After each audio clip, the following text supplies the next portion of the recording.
Aujourd'hui, quand on parle d'investissement immobilier, 80% des nouveaux investisseurs vont se planter sur leur premier achat. Pourquoi? Tout simplement parce qu'ils vont faire des erreurs, ils vont tomber dans des pièges qui sont pourtant simples à éviter. Et je vais vous expliquer dans cette vidéo comment ne pas tomber dans ces pièges, comment éviter ces erreurs pour assurer la rentabilité et la réussite de votre premier investissement immobilier. Donc aujourd'hui, par rapport à la période actuelle, au contexte économique, et ce depuis d'ailleurs même plusieurs années, l'investissement immobilier réside dans la tête des Français comme l'un des meilleurs investissements, l'un des meilleurs placements et l'une des meilleures manières pour sécuriser son argent. Vu de l'extérieur, l'investissement immobilier paraît relativement simple. On achète un bien immobilier, on utilise ou pas la banque, on place un locataire dedans qui va nous payer des loyers qui vont nous permettre de rembourser notre crédit. Le bien sur une durée de temps définie, alors sur la durée du crédit ou une durée supérieure, va prendre en valeur. On va pouvoir revendre dans 20 ans, 30 ans en gagnant de l'argent et génial, on aura fait une belle opération. D'un point de vue extérieur, je suis d'accord avec vous, le système n'est pas si compliqué. On achète, on place un locataire, on loue, on gagne de l'argent. Terminé. Maintenant, la réalité de l'immobilier, c'est qu'il y a beaucoup de domaines, beaucoup de sujets que vous allez devoir maîtriser, sur lesquels vous allez devoir avoir une action et qui, si vous faites des erreurs, peuvent avoir de lourdes conséquences dans les années et dans les mois à venir. Donc la réalité du terrain, c'est qu'aujourd'hui, et qui plus est en 2025, 2026 et les années qui vont suivre, investir dans l'immobilier sans méthode et sans plan d'action concret est le meilleur moyen pour vous de commettre de graves erreurs et qui peuvent transformer votre premier investissement en un véritable cauchemar financier. Pourquoi je vous dis que particulièrement en 2025 et 2026 et les années à venir, il va être important d'avoir une méthode et d'avoir un plan d'action? Parce qu'aujourd'hui, on est quand même dans une époque, dans un moment où les taux directeurs sont énormément montés, même s'ils sont légèrement en train de redescendre par rapport aux taux bancaires qu'on pouvait avoir il y a 2 ans, mais on reste quand même sur des taux beaucoup plus élevés qu'il y a 5-6 ans, en 2019, 2020, quand on arrivait à investir avec 1,2%, 1,3% d'intérêt. Aujourd'hui, même un bon taux, on va être à 2,80, 3,10, 3,20%. Donc les taux montent, les banques sont également de plus en plus exigeantes, forcément. Ce contexte économique dans lequel on évolue, ce contexte économique et géopolitique, forcément crée de l'incertitude, crée du risque aux yeux des financiers qui vont vous suivre. Donc ils vont forcément sélectionner un petit peu plus durement, ils vont être plus sélectifs dans les dossiers qu'ils vont financer. Donc les taux bancaires, c'est resserré. Les conditions de financement se sont alourdies. Une fois que vous avez acheté votre bien immobilier, on va avoir les coûts des matériaux pour les rénovations qui vont avoir aussi énormément augmenté. Donc ça va faire gonfler votre enveloppe globale. Mais qui dit une enveloppe globale qui augmente, dit forcément un crédit qui est plus important et avec des taux plus importants. Donc forcément, ça va vous coûter plus cher que ça ne vous coûtait il y a 6 ans. Donc la conclusion de tout ça, c'est qu'aujourd'hui, il faut faire attention, il faut avancer avec méthode. Il y a moyen de gagner de l'argent en immobilier si on a une bonne stratégie bien définie au préalable. Mais si vous commettez les erreurs que je vais vous exposer juste après, vous allez le payer très cher. Première erreur fatale qui arrive très régulièrement et que je vois très souvent, ça va être d'acheter trop cher. Alors, vous allez me dire que ça paraît forcément évident, il ne faut pas acheter trop cher. Si demain vous allez acheter 1 kg d'or et que vous le payez une fois et demi le prix qui cote sur le marché boursier au jour, ben forcément vous faites une mauvaise affaire. Avec l'immobilier, c'est pareil. Vous ne pouvez pas vous permettre d'acheter un appartement qui, prix marché sur la moyenne des ventes effectuées dans le secteur, par exemple, vaut 100 000 euros. Vous ne pouvez pas l'acheter 120 000 euros, sinon vous allez faire une mauvaise affaire. Ça, c'est une évidence. Maintenant, quand je parle d'acheter trop cher, je parle surtout d'acheter sans négocier. Beaucoup de personnes vont acheter le bien sans faire de négociation parce qu'ils ont peur de rentrer en négociation, ils ont peur de créer un conflit avec le propriétaire. Et résultat des courses, on va acheter un bien qui est parfois légèrement surévalué et sur lequel en fait on n'aura pas de matelas de sécurité. Parce qu'en fait, quand aujourd'hui je négocie un bien, c'est pas juste pour mettre une cartouche à un propriétaire et lui gratter 10-15 000 euros. Non, c'est que je sais qu'en mettant cette cartouche, je vais réussir derrière à m'offrir mon confort, m'offrir ma sécurité, parce que je sais tout simplement que s'il y a un imprévu sur les travaux, je vais pouvoir y faire face, je vais pouvoir quand même réagir à ce problème en rajoutant un peu d'argent, mais je ne tomberai pas dans la case où j'ai fait une mauvaise affaire et où mon bien, une fois terminé, m'aura coûté plus cher que ce qu'il vaut réellement. Donc n'oubliez pas que vous faites votre marge à l'achat. Une bonne affaire se fait à l'achat. Que vous fassiez de l'immobilier, que vous fassiez n'importe quel business, aujourd'hui, un restaurant qui va réussir à avoir des bons coûts à l'achat, qui maîtrise les coûts de ses matières premières, va être un restaurant qui va être rentable. Un marchand automobile qui est capable d'acheter des voitures pas chères, qui est capable de négocier des gros lots de voitures, des gros camions pour réussir à faire baisser les prix, forcément, il va revenir, il va les vendre au détail, il va marger. Donc la marge dans n'importe quel business, vous la faites à l'achat et particulièrement l'immobilier. Vous gagnez de l'argent à l'achat. Gardez bien ça en tête. Deuxième erreur que je vois régulièrement, ça va être de ne pas valider la demande locative. Donc aujourd'hui, il y a des personnes qui achètent au coup de cœur. Ils vont visiter un appartement qui leur plaît, une maison qui leur plaît. Ils vont dire bon, bah ok, j'achète au prix, erreur numéro 1, qui est indiqué parce que je veux ce bien, parce que j'ai un attachement émotionnel, j'ai créé un attachement émotionnel. Donc encore une fois, là pour le coup, quand on fait du business, il faut réussir à essayer de se détacher de toute émotion et rester pragmatique. Donc attention aux achats émotionnels qui vont vous pousser à acheter des biens juste parce que vous avez eu un coup de cœur dans une ville peut-être qui vous plaît, mais qui n'est peut-être pas une ville dynamique, dans laquelle il n'y a peut-être pas de marché. C'est le meilleur moyen de se gouffrer. Aujourd'hui, si vous achetez par exemple, que vous avez une stratégie de location longue durée, que vous achetez dans une ville une ville saisonnière, par exemple une ville en bord de mer, et que vous vous retrouvez pendant 8 mois de l'année à avoir des vacances locatives, personne dans votre appartement, vous allez tout simplement vous planter et vous allez, encore une fois, perdre de l'argent et vous retrouver avec un vrai boulet, un vrai poids financier au pied. Donc attention à sélectionner un bien qui est dans une zone qui correspond à votre stratégie. Et ça, vous l'entendrez souvent quand on parle d'immobilier résidentiel, quand on parle d'immobilier professionnel, on va souvent vous dire que la clé d'un bon investissement réside dans l'emplacement. Et on vous dit souvent que l'immobilier, c'est l'emplacement, l'emplacement, l'emplacement. Aujourd'hui, bien sûr que quand vous êtes en centre-ville de Toulouse, ou que vous achetiez dans le 31 000, vous prenez pas trop de risques. Vous savez que c'est quand même la 2e ou 3e plus grosse ville française aujourd'hui. Il y a un dynamisme, il y a une expansion tous les ans. On sait qu'on galère au niveau des locations ici à Toulouse pour les locations longue durée. Tous les nouveaux étudiants, toutes les personnes qui ont des revenus modestes et qui doivent se loger pour 500, 600 euros par mois sont dans une galère sans nom à Toulouse. Donc dans ces villes-là, vous ne prenez pas trop de risques. Par contre, dès que vous allez dans les villes périphériques, attention encore une fois à bien étudier les zones dynamiques, à bien étudier les points, les pôles économiques de la ville. Ça peut être une grande entreprise, ça peut être une grande administration, ça peut être, je ne sais pas, à proximité d'une gare, à proximité d'un transport. Donc encore une fois, attention à l'endroit où vous allez acheter et pensez surtout à valider votre demande locative. Je vais vous expliquer après dans les solutions que je vais vous apporter face à ces erreurs. Il y a des moyens assez simples de tester et valider la demande locative d'un marché. Mais pensez vraiment à faire ça. Et n'achetez surtout pas en étant pressé, parce que les 2 premières erreurs que je viens de vous citer, d'acheter trop cher et d'acheter dans une zone sans tester la demande locative, sont souvent des erreurs qu'on va commettre quand on est pressé.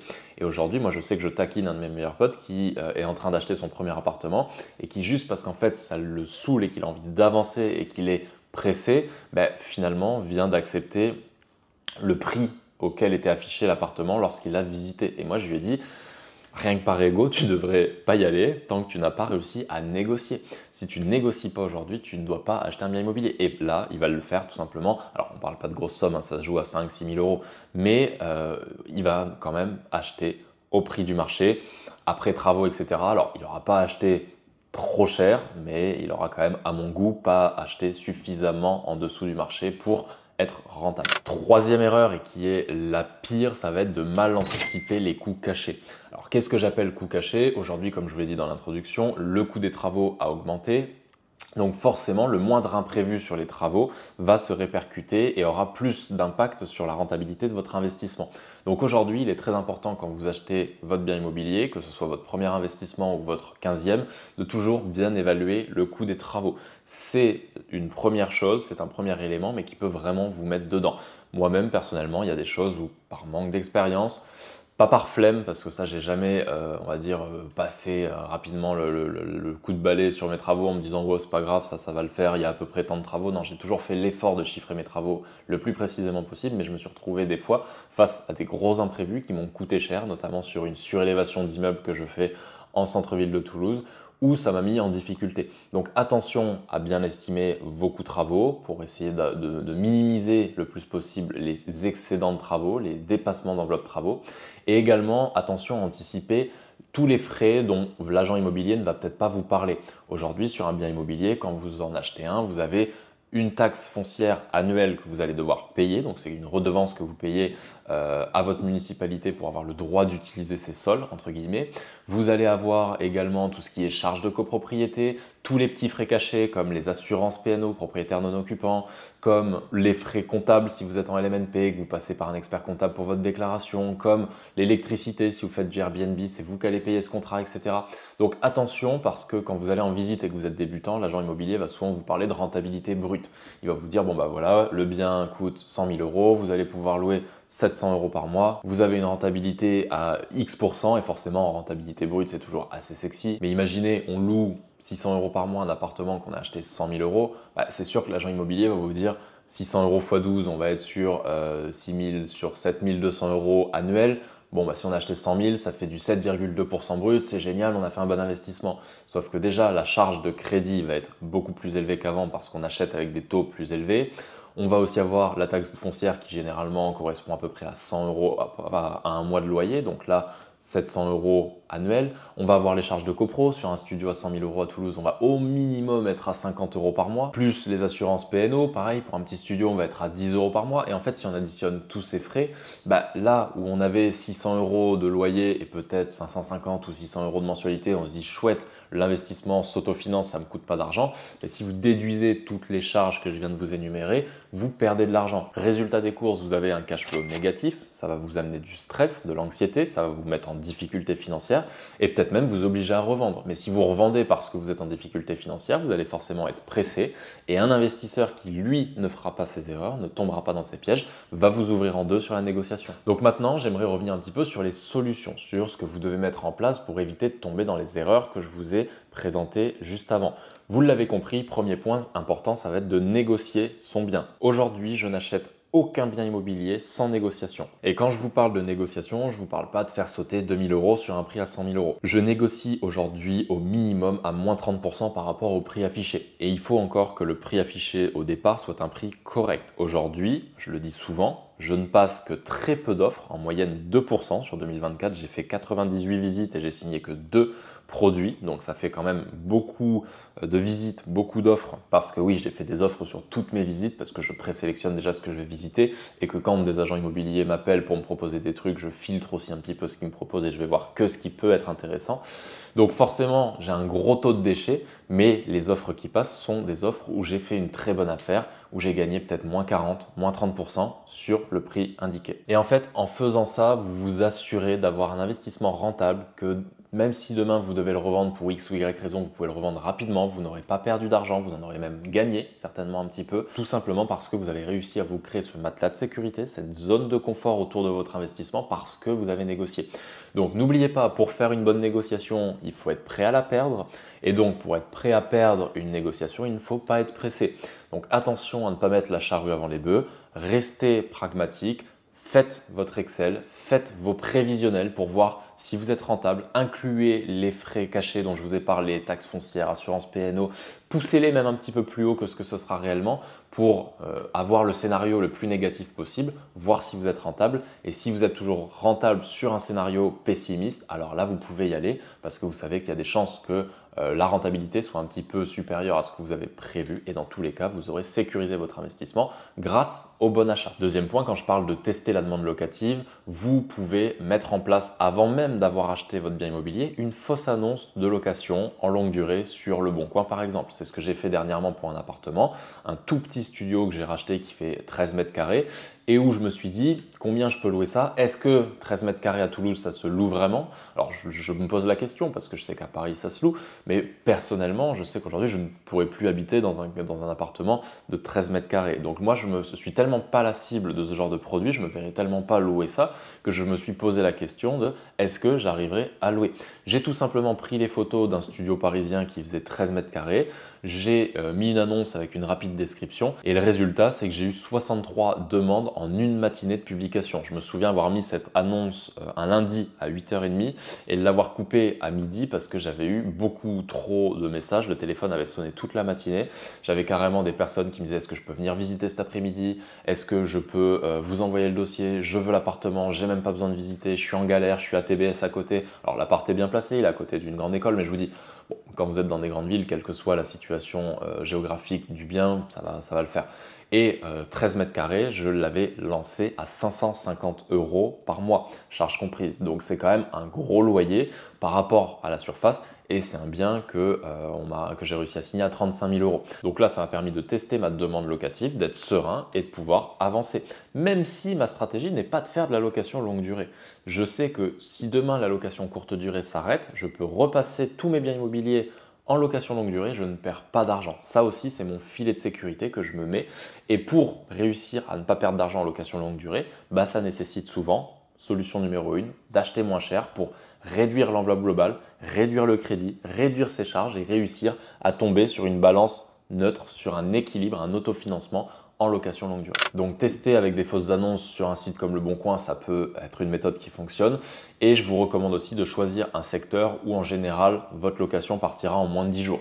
Il y a des toutes petites villes où des fois vous allez vous cloquer un appartement sur les bras pendant 2 mois, 3 mois, 4 mois sans réussir à le louer. Bon, aujourd'hui encore une fois, si vous êtes dans des zones dynamiques, des grandes métropoles comme Toulouse, Paris, Lyon, Bordeaux, etc., la question ne se pose même pas. Maintenant, même sur des villes un peu plus petites, pour rester autour de Toulouse en Occitanie, Albi, Castres, Carcassonne, Montauban, tout ça, ce sont des zones où en général, si vous mettez un appartement qui est joliment refait, avec des loyers corrects, des loyers qui sont dans le marché, vous allez louer en moins de 10 jours. Et ça, c'est un critère important, encore une fois, pour votre sérénité, pour savoir que vous n'aurez pas de vacances locatives pendant la durée pendant laquelle vous détiendrez votre bien immobilier. Et donc, ça vous assurera tout simplement une pérennité, une stabilité de votre investissement immobilier qui, sur le long terme, vous fera gagner de l'argent. Et troisième solution, donc pour éviter de se faire avoir par tous les frais cachés, j'ai commencé à vous en parler, mais ça va être de mettre en place un bon petit prévisionnel et à chaque fois que vous faites une offre, d'avoir déjà fait l'effort de faire vos calculs. Moi, quand j'envoie une offre pour un bien immobilier, j'envoie pas l'offre comme ça sans avoir fait de calcul juste au feeling. Non, j'ai posé sur l'ordinateur tout mon fichier Excel, j'ai mis toutes mes charges, j'ai mis le loyer que j'attendais et je regarde tout simplement à combien je sors à la fin.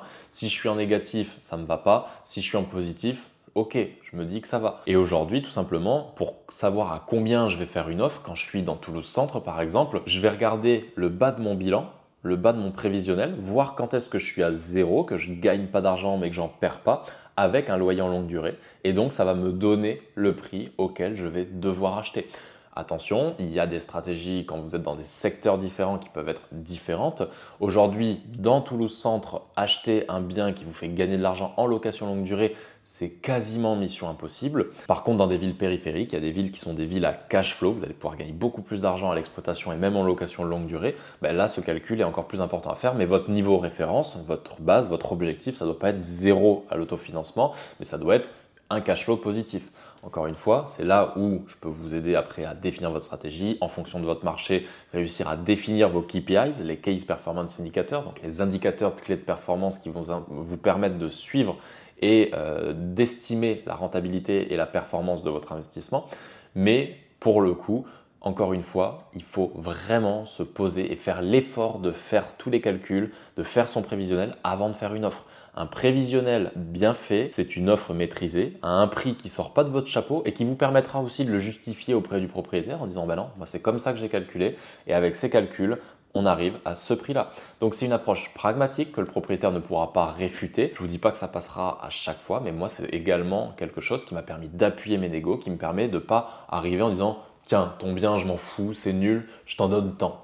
Voilà, non, je dis bon, j'en donne tant, je sais que c'est en dessous de ce que vous aimeriez. Voilà pourquoi mon calcul me dit ça, j'ai tant de travaux, donc tant de travaux, j'ai un coût global à X milliers d'euros, ces X milliers d'euros, il me coûte tant à financer tous les mois et avec les charges mensuelles que je vais avoir, je perds de l'argent si j'achète au-delà de tel prix.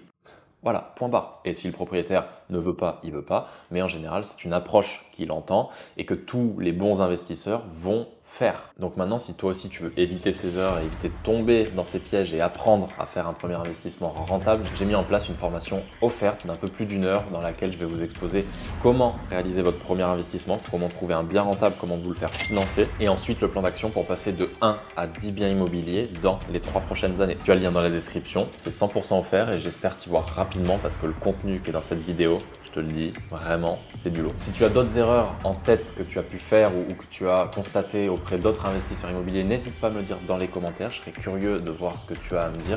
Je te remercie d'avoir été attentif à cette vidéo. C'était Mathéo et je vous dis à la prochaine. Ciao, ciao.